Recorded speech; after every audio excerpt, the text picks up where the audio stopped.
Ya, kita lanjutkan kembali ya. Mohon maaf untuk gangguan internetnya ya.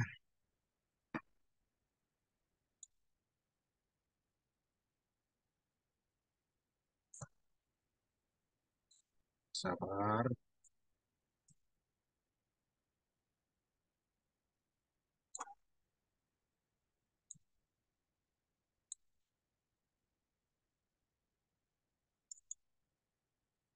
Kita akan kembali terus driven shift ya. Tadi saya menyampaikan pemimpinan berprinsip itu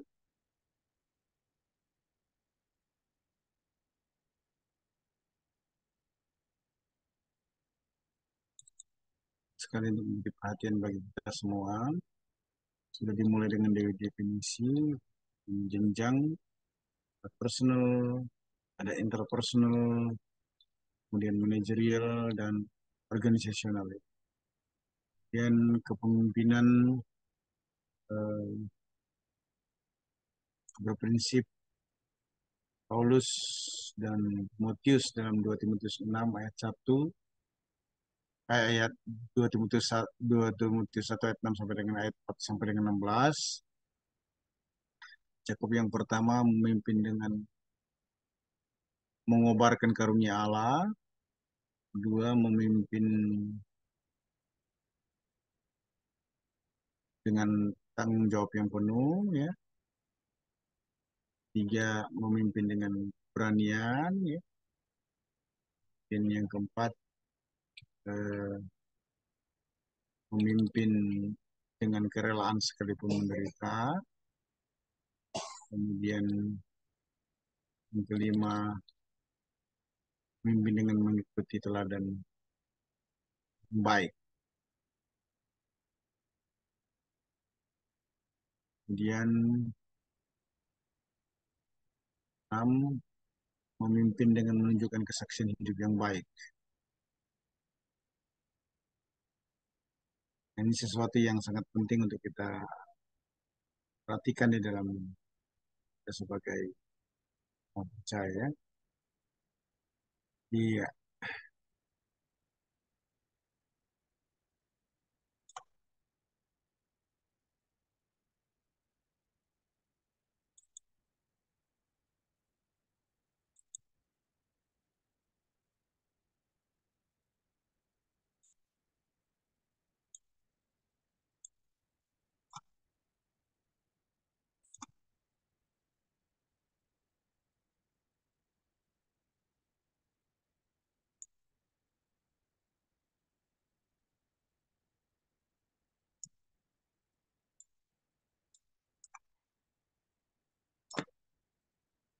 oke.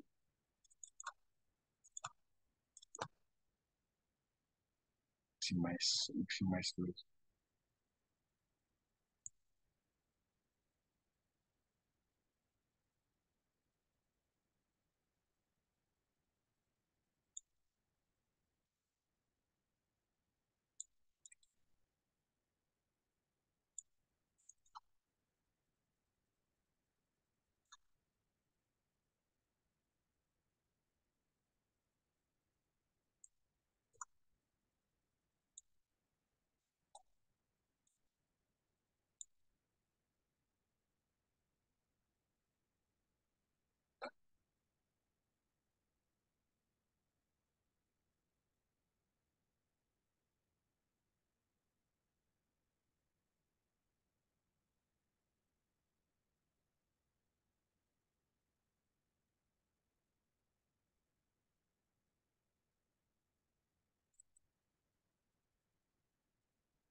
Iya,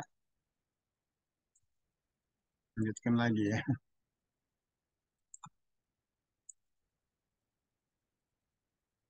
Baik, bisa dilihat lagi PowerPoint-nya ya? Bisa? Belum Masih keluar. masih belum muncul, Pak. Iya, mohon maaf sekali ini karena situasi kondisi di Sulawesi Tengah kurang bagus nih. Oke,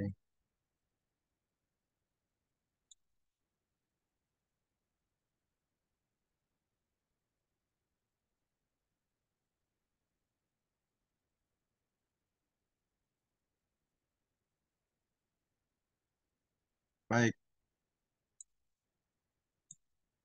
Ini yang saya sampaikan tadi, memimpin dengan mengorbankan karunia Allah, memimpin dengan pengorbanan, memimpin dengan kerelaan sekalipun menderita, memimpin dengan memberi teladan yang baik ya. Memimpin dengan menunjuk kesaksian yang baik. Nah, eh, bagaimana paralelisme prinsip-prinsip kepemimpinan berprinsip Paulus dan Timotius? Kepemimpinan berprinsip Paulus dan Timotius ini terungkap dalam 2 Timotius 1 ayat 6 sampai 14 kan. Artinya jika dicocok-cocokkan atau diparalelkan dengan teks-teks Alkitab yang lain, maka dipahami beberapa hal. Yang pertama, itu istilah kekuatan dalam 2 Timotius 1 ayat 7 itu paralel dengan Mazmur 138 ayat yang ketiga ya. Yang berkata, pada hari aku berseru, kau pun menjawab aku. Kau menambahkan kekuatan dalam jiwaku. Jadi secara paralel itu mengungkapkan bahwa kekuatan itu berasal dari Allah ya. Kedua itu istilah bersaksi dalam 2 Timotius 1 ayat 8 ya, paralel dengan Kisah Rasul 1 ayat 8 yang berbunyi, tapi kamu akan menerima kuasa kalau Roh Kudus turun ke atas kamu dan kamu akan menjadi saksiku di Yerusalem dan di Yudea dan Samaria dan sampai ke ujung bumi. Artinya apa? Secara paralel mengungkapkan bersaksi itu untuk Kristus kepada semua orang. Ketiga, istilah menderita dalam 2 Timotius 1:8 itu paralel dengan 2 Timotius 2 ayat yang ketiga yang berbunyi, ikutlah menderita sebagai seorang prajurit yang baik dari Kristus Yesus. Nah, kalau kita cek juga Filipi 1:29 itu berbunyi, sebab kepada kamu dikaruniakan bukan saja untuk percaya kepada Kristus, melainkan juga untuk menderita untuk dia ya. Nah, secara paralel artinya apa? Secara sinergi, secara similar mengungkapkan bahwa ikut menderita itu dilakukan dalam rangka apa? Sebagai saksi Kristus. Jadi penderitaan-penderitaan yang ditekankan oleh Paulus itu sebenarnya apa? Dalam konteks bersaksi.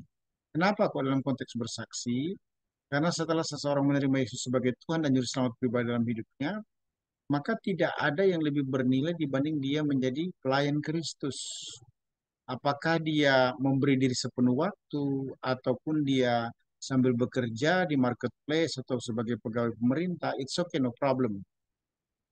Mengapa saya katakan demikian? Karena orang yang sudah menerima Yesus sebagai Tuhan dan Juru Selamat pribadi, dirinya itu adalah milik Kristus, bukan miliknya dirinya sendiri. Yesus sudah membeli orang itu dengan darahnya yang tunai.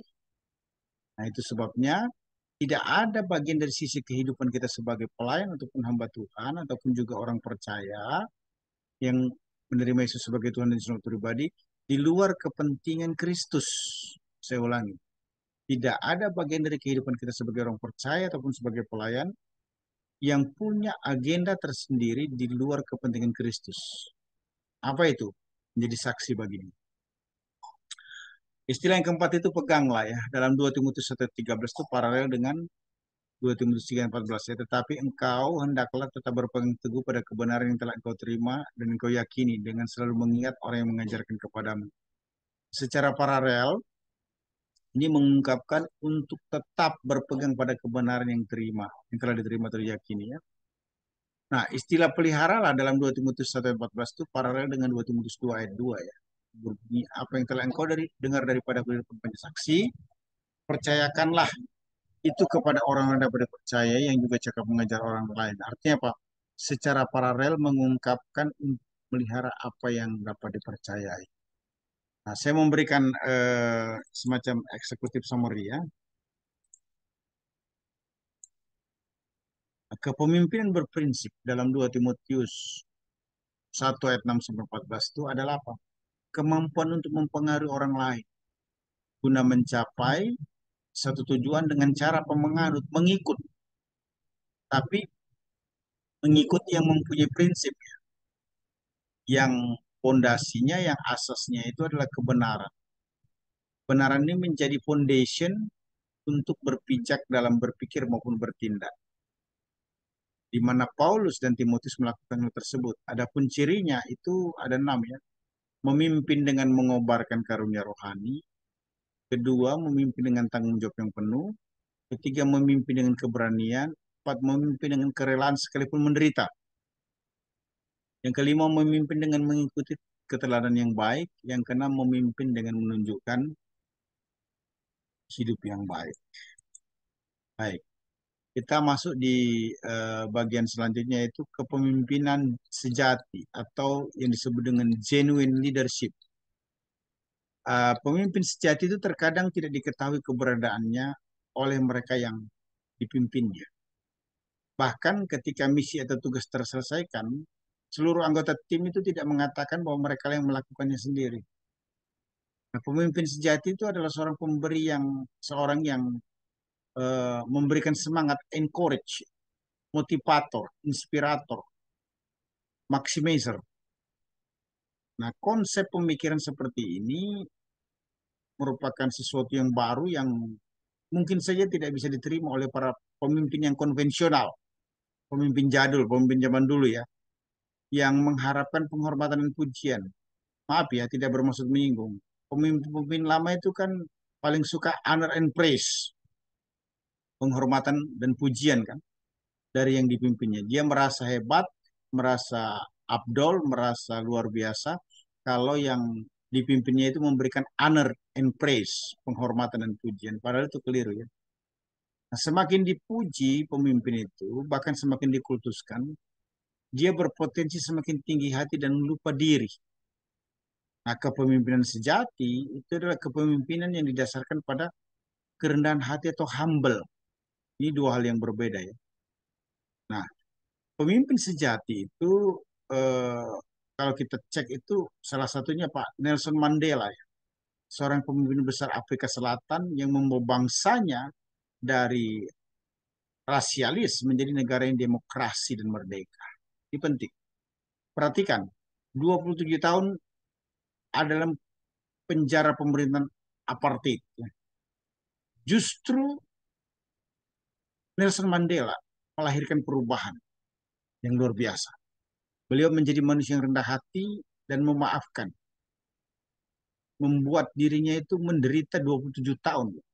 Tapi uh, rasialis itu berubah menjadi demokrasi karena tokoh yang disebut dengan Nelson Mandela. Nah, Kenneth Blanchard sebagai penulis buku yang terkenal itu menyatakan bahwa pemimpin dimulai dari